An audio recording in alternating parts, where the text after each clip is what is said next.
Hello, and welcome to this discussion on offshore construction and marine engineering.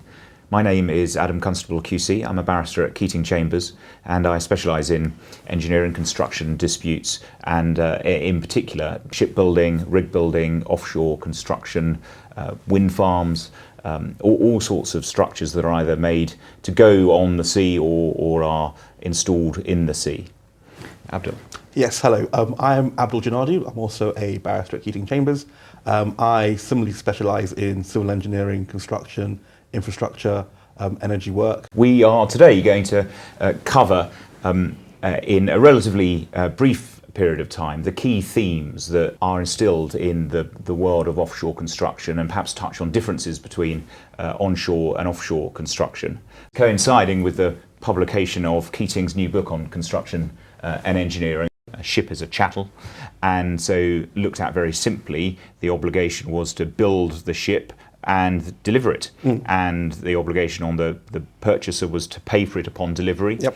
And the contracts reflect that in the way that they deal with title and obligations on delivery and payment, etc., etc. By contrast, the construction contracts that led to the engineering forms have been dealt with as a contract for the provision of services, yep, as well as simply the delivery of a good at the end of a period of time. So the contractor has a series of obligations all the way through the contract. I'm speaking today about three topics: risk / transfer of title, payment and termination. And while I think you're absolutely correct that the significance of the distinction is decreasing, but when you look at the contracts themselves, you have to appreciate that these distinctions still remain. Increased sophistication of these sorts of contracts, particularly where you have sort of hybrid situations where it's not pure shipbuilding and it's not pure onshore engineering. I think that's where the interesting sort of dichotomy happens, where a court's got to look at the particular situations of what am I dealing with here? Am I dealing with a shipbuilding contract, or am I dealing with an engineering contract? As a building is being constructed, presumably on the employer's land, title transfers as bits of material are effectively included and incorporated into the works. Certainly the SAJ, the basic SAJ, isn't really drafted with the prevention principle in mind. Yeah.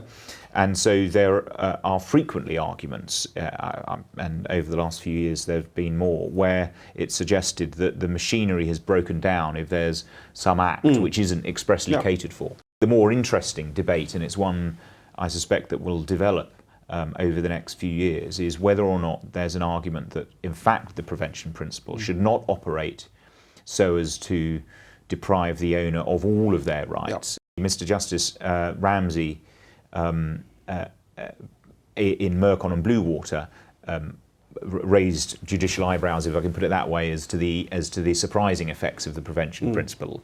And in a talk he gave to the SEL, he also suggested, I wouldn't put it higher than that there might be a rethinking of the way the prevention principle works. Yeah. Where you have the price of commodities moving dramatically, so price of steel, price of other commodities, that could have a real impact on the contract price. Where the parties decide they want a range of different payment mechanisms, what you've got to be very careful as, particularly as the employer, I think, in drafting that, is that you draft it very carefully so you prevent the contractor from shifting scope from one bit to another. Under a shipbuilding contract, if they get termination wrong and therefore repudiate the contract, they are left with nothing.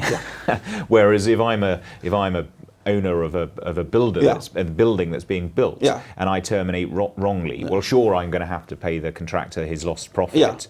And demobilisation costs and whatnot. But I've got a 3/4 built building on my land, and I can finish it. So my risks doing that in a traditional engineering contract are, there are obviously risks in terminating, but they're much lower